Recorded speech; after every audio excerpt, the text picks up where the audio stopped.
Assalamualaikum warahmatullahi wabarakatuh. Perkenalkan, saya Tristia Citra Surya Dewi dengan nomor NPM 2311528. Saya dari Prodi Tadris Matematika semester 3B.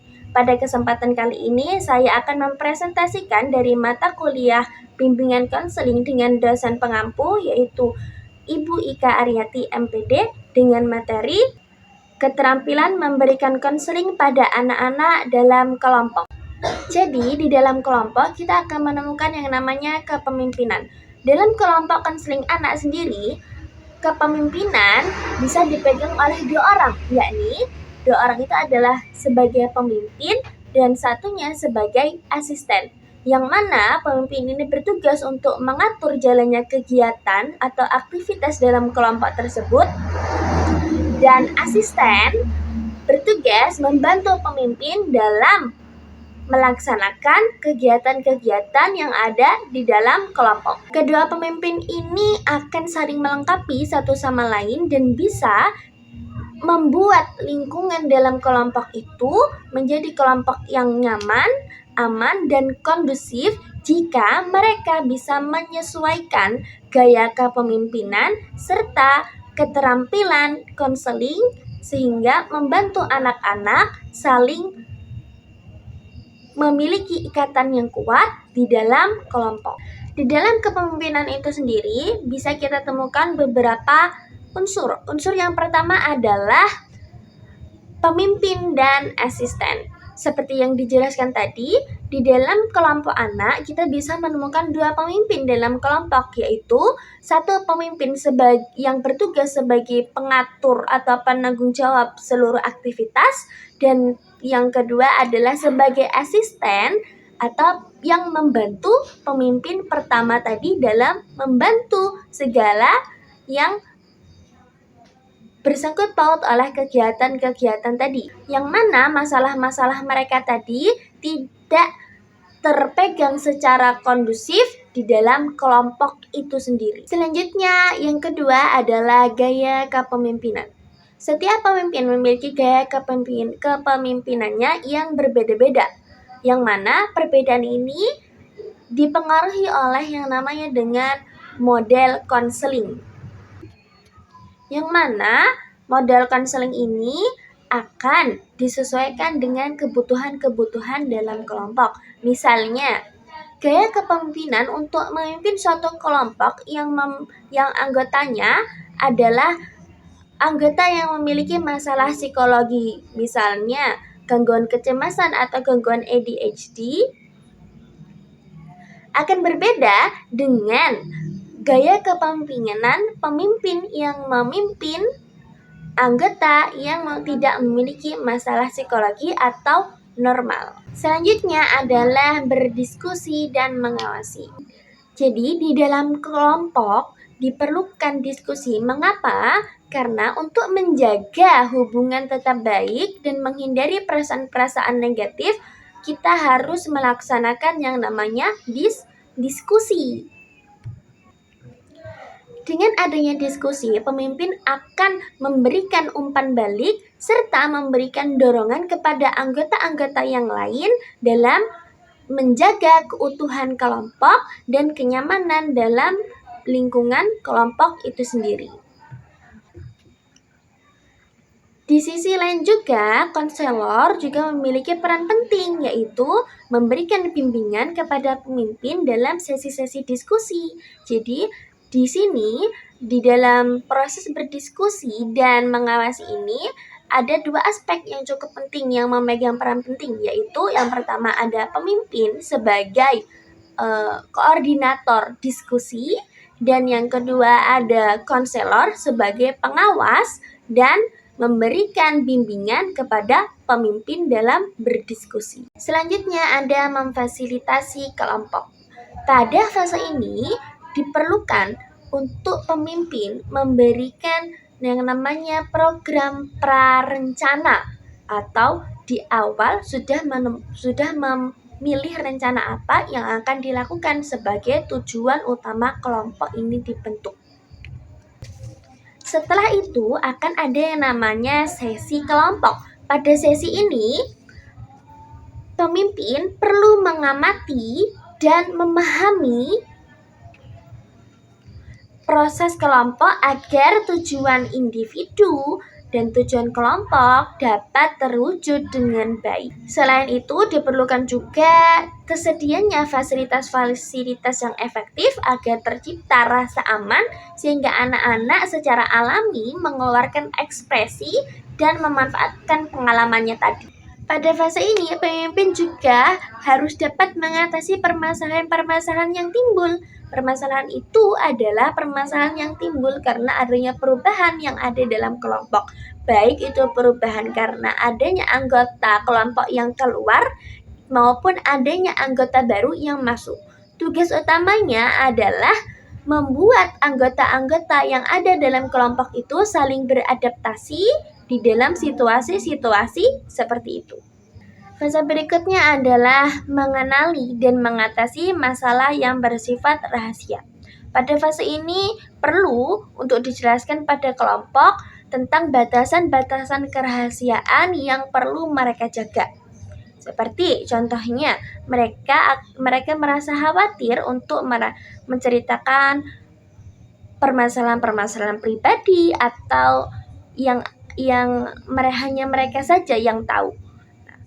Tugas konselor di sini adalah memberitahu kepada mereka bahwa jika hal itu sangat rahasia, maka mereka harus menjaga permasalahan tersebut dengan kepercayaan yang penuh. Karena hal ini akan memengaruhi perasaan nyaman dan aman dalam berbagi cerita yang ada dalam kelompok konseling. Berikutnya adalah memperkenalkan dan mengatur aktivitas. Pada fase ini, pemimpin perlu untuk menjelaskan bahwa aktivitas-aktivitas yang akan mereka lakukan kepada anggota-anggota kelompok. Juga, pemimpin perlu untuk memberikan pemahaman kepada anggota kelompok bahwa aktivitas-aktivitas tersebut memiliki hubungan dengan tujuan-tujuan yang akan dicapai oleh kelompok tersebut. Selanjutnya adalah memfasilitasi diskusi. Pada fase ini, pemimpin diharuskan untuk mengatur atau mengkoordinir jalannya diskusi terkait dengan rencana-rencana yang ada di dalam suatu kelompok. Pada fasilitas diskusi, diperlukan juga sikap pemimpin untuk mengatur agar jalannya diskusi itu lancar dan adil, yang mana setiap anggota kelompok memiliki kesempatan bicara dan menyampaikan ide serta perasaan dan pikiran mereka. Pada fase ini juga keterampilan konseling juga sangat dibutuhkan, yakni bagaimana mereka dalam mengatasi perilaku-perilaku monopoli dan perilaku-perilaku interupsi yang tidak perlu, serta mendorong anggota-anggota kelompok untuk saling berkontribusi di dalam diskusi sehingga diskusi dapat menjadi diskusi yang efektif dan membangun hubungan yang kuat antar kelompok. Pembahasan selanjutnya adalah keterampilan konseling yang digunakan dalam kelompok anak-anak. Dalam hal ini, keterampilan konseling yang digunakan dalam kelompok ada banyak. Di antaranya adalah yang pertama ada observasi, yaitu kemampuan seorang pemimpin dalam memperhatikan dan memahami keterampilan sosial anggota kelompok saat ini dan memperhatikan pula perubahan-perubahan yang mungkin atau akan terjadi di masa depan.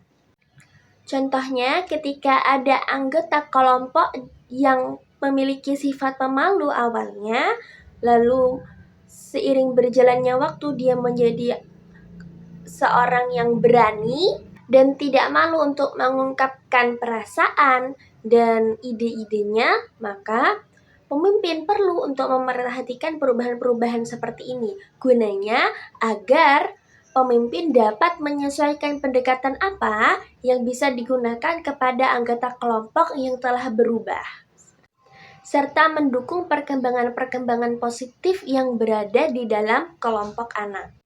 Keterampilan konseling berikutnya adalah keterampilan konseling mendengar aktif, yaitu kemampuan untuk benar-benar mendengarkan dan memberikan respon ketika ada orang yang berbicara. Tanggapan-tanggapan atau respon seperti apa? Bisa menggunakan respon secara verbal dan respon yang verbal. Respon non-verbal seperti apa? Seperti dengan gestur mengangguk. Selanjutnya ada gestur dengan menggunakan verbal, seperti menggunakan kata iya, saya mengerti, dan lain sebagainya.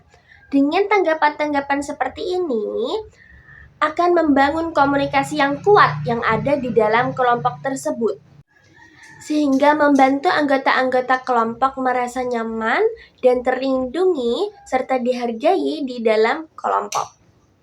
Misalnya adalah ketika ada seseorang atau anggota kelompok yang bercerita tentang masalahnya di sekolah, maka seorang pemimpin perlu menggunakan keterampilan konseling mendengar aktif, yaitu mendengar dengan seksama, lalu memberikan gestur mengangguk atau mengucapkan saya mengerti. Lalu setelah itu di dalam pikiran pemimpin akan merangkum semua apa yang diceritakan oleh anggota kelompok, lalu sehingga dapat menanggapi apa yang diceritakan oleh anggota kelompok yang bercerita tadi. Keterampilan konseling berikutnya adalah keterampilan menyimpulkan, yaitu kemampuan untuk merangkum informasi-informasi yang penting dari suatu pembicaraan. Keterampilan menyimpulkan ini sangat penting di dalam suatu kelompok. Mengapa? Karena dengan keterampilan ini, seorang pemimpin dapat memberikan umpan balik kepada anggotanya dengan jelas, tepat, dan baik, sehingga tanggapannya sesuai dengan topik yang dibicarakan. Selanjutnya adalah keterampilan memberikan umpan balik. Keterampilan ini digunakan untuk menyadarkan pelaku tentang perilaku yang ia perbuat. Keterampilan ini dapat berupa komentar maupun saran. Sebagai contoh, ketika ada anggota kelompok yang sering menginterupsi atau menyela perkataan anggota kelompok lain sehingga tidak memberikan kesempatan berbicara, maka seorang pemimpin atau seseorang dapat memberikan umpan balik, yaitu sepertinya kamu sering sekali menginterupsi atau menyela orang lain ketika sedang berbicara. Dengan ingatan ini, dengan perkataan ini, orang tersebut akan menyadari apa yang ia lakukan itu adalah suatu bentuk yang tidak baik, sehingga ia dapat berubah menjadi lebih baik dan dapat menghargai dengan ide dan kesempatan orang lain dalam memberikan ide-idenya. Selain itu, memberikan umpan balik juga bisa berupa apresiasi terhadap perilaku-perilaku yang positif. Sebagai contoh, ada seseorang anggota yang tadinya pemalu menjadi seorang yang berani mengungkapkan pendapat dan ide-idenya. Seorang pemimpin dapat memberikan umpan balik, saya lihat kamu sekarang sudah menjadi berani. Seperti itu. Jadi bisa berupa komentar atau saran dan dapat pula menjadi suatu bentuk apresiasi terhadap perilaku-perilaku yang positif. Selain itu, memberikan umpan balik dapat memberikan manfaat yang efektif dalam meningkatkan kinerja dan kepercayaan di dalam suatu kelompok. Keterampilan konseling berikutnya adalah memberikan pertanyaan. Pertanyaan sendiri merupakan alat yang sangat efektif dalam memberikan konseling pada anak, baik itu berbentuk individu maupun kelompok. Pertanyaan-pertanyaan itu harus disesuaikan juga dengan pendekatan-pendekatan teoritis apa yang digunakan saat di dalam kelompok maupun secara individu. Pertanyaan-pertanyaan itu diantaranya adalah yang pertama, pertanyaan untuk meningkatkan kesadaran pada anak-anak. Pertanyaan ini adalah pertanyaan untuk menggugah perasaan dari anak-anak atau kelompok, sehingga membuat mereka menyadari bahwa mereka memiliki pikiran dan perasaan. Sebagai contoh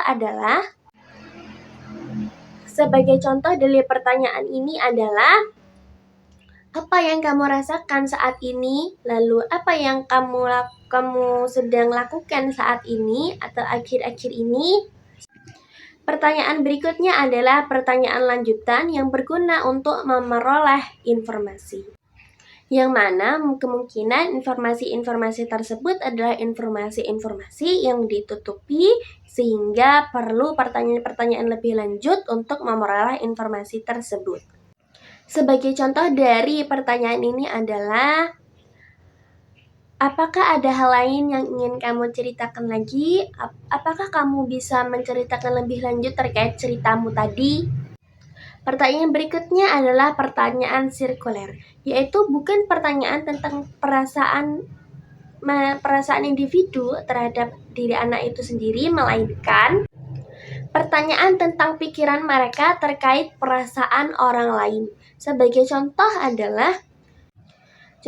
adalah, Andy, apa pendapatmu ketika Lisa tiba-tiba mencoret-coret buku Ilham, dan bagaimana pendapatmu terhadap perasaan Ilham pada saat itu? Pertanyaan berikutnya adalah pertanyaan transisi, yaitu pertanyaan-pertanyaan yang membantu anak untuk kembali ke topik pembahasan karena mereka telah teralihkan yang mungkin pembahasan tersebut telah diinterupsi sebelumnya. Pertanyaan ini sangat membantu di dalam kelompok anak. Mengapa? Karena pada dasarnya anak-anak itu sangat mudah teralihkan oleh pembicaraan-pembicaraan yang sulit mereka bicarakan. Sebagai contoh adalah permasalahan tentang orang tua yang berpisah. Contohnya, "Hai Brenda, sebelumnya kamu bercerita tentang ayah dan ibumu yang telah berpisah. Lalu bagaimana perasaanmu sekarang?" Selanjutnya adalah pertanyaan menggembirakan, menekan, dan membesar-besarkan. Pertanyaan ini diberikan pada saat telah tercapainya perubahan perilaku yang diinginkan, sehingga dari pertanyaan ini akan membantu anak dalam penguatan terhadap perubahan-perubahan tersebut. Selanjutnya ada yang namanya pertanyaan berskala. Pertanyaan ini membantu anak untuk menciptakan sasaran dan menyadari perubahan yang ada di dalam diri mereka yang mungkin terjadi di dalam atau di luar kelompok. Contoh pertanyaan ini adalah, dari 1 sampai 10, 1 berarti sependiam tikus, 10 berarti seberisik dinosaurus, menurutmu kamu berada di tingkat yang mana? Keterampilan konseling berikutnya adalah keterampilan konfrontasi. Keterampilan ini dapat digunakan oleh seorang konselor dalam memberikan tanggapan terhadap ketidakselarasan antara perkataan dan perbuatan anak atau anggota kelompok.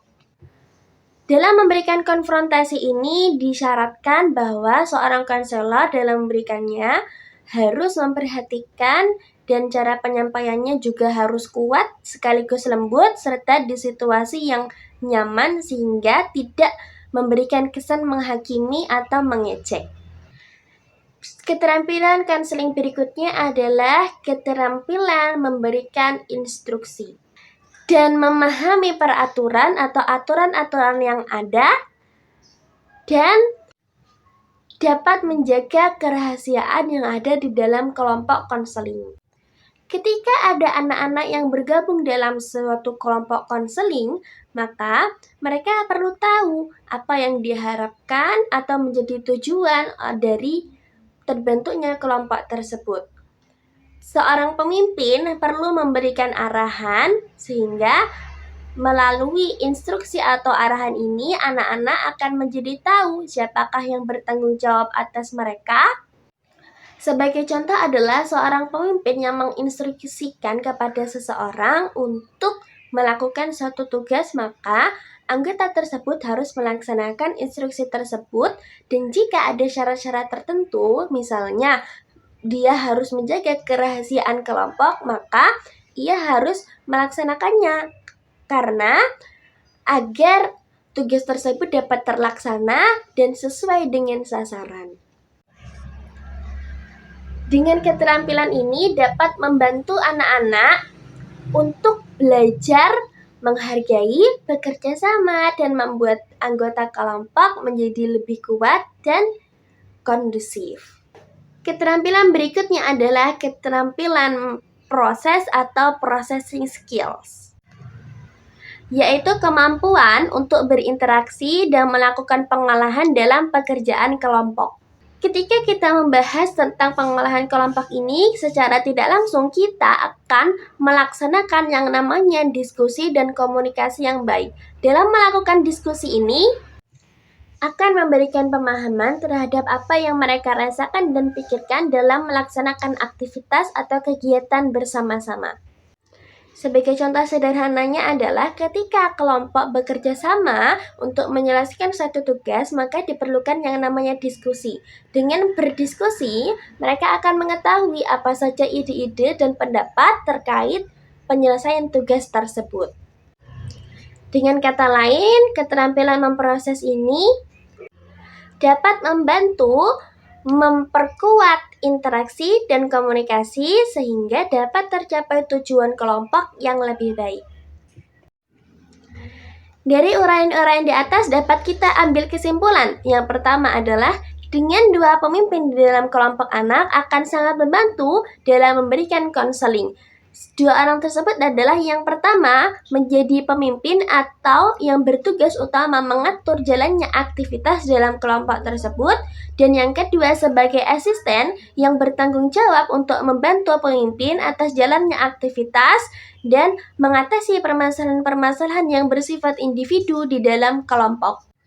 Selanjutnya adalah program prarancangan yang mana harus dibuat pada tiap-tiap sesi konseling sehingga dapat membantu berjalannya aktivitas untuk mencapai tujuan atau sasaran kelompok tersebut. Selanjutnya adalah fasilitas-fasilitas terkait keterampilan konseling. Nah, ini ada beberapa bentuk fasilitas. Yang pertama adalah dengan memberikan arahan dan instruksi. Selanjutnya ada dengan memperkenalkan permasalahan atau mengatur aktivitas-aktivitas tersebut, memberikan dukungan serta arahan, memberikan pengajaran, mencontohkan perilaku-perilaku yang baik dalam mengatasi permasalahan-permasalahan yang muncul, dan memproses interaksi dan komunikasi yang ada. Dalam memberikan keterampilan memproses ini dapat digunakan keterampilan konseling, yaitu memberikan pertanyaan, memberikan umpan balik, serta melakukan observasi sehingga dapat menemukan perasaan, pikiran, ide-ide, dan kepercayaan anak-anak ketika melakukan aktivitas-aktivitas yang ada di dalam kelompok. Baiklah teman-teman, itu tadi adalah presentasi yang dapat saya sampaikan. Kurang dan lebihnya saya mohon maaf. Kepada Allah saya mohon ampun. Semoga bermanfaat. Allahul muwaffiq ila aqwamit thoriq. Wassalamualaikum warahmatullahi wabarakatuh.